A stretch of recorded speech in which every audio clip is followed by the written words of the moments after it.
The silence of Don Rocco. The city never slept. Neon lights flickered, music poured out of clubs, and sirens wailed in the distance.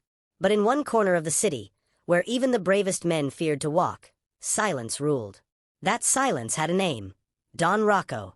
He wasn't the kind of mafia lord who screamed at his men or slammed fists on tables. No. Don Rocco ruled with calm, with stillness, with eyes that spoke louder than bullets. When he entered a room, conversations died mid-sentence. Glasses froze halfway to lips. Even the sound of breathing seemed too loud in his presence. No one knew where he came from.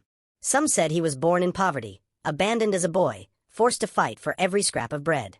Others whispered he was born rich, but found more power in fear than in fortune.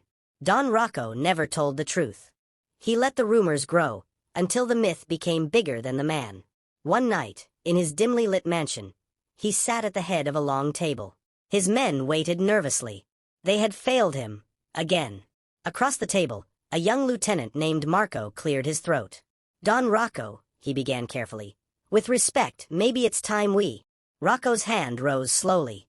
Marco's words died in his throat. The Don didn't shout. He didn't threaten.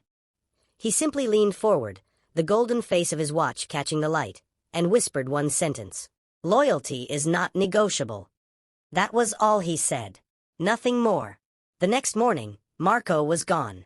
His car was found near the docks, but his seat was empty.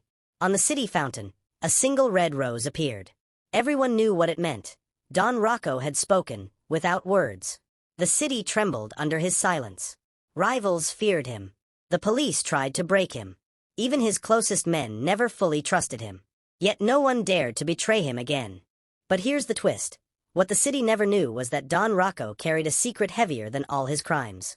Late at night, when the city slept, he would enter a hidden room in his mansion.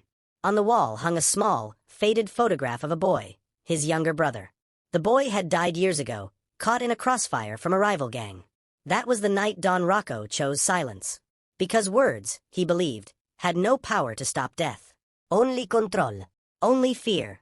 Only silence. And so, he built an empire not out of bullets, but out of whispers. A man feared not because of what he said, but because of what he left unsaid.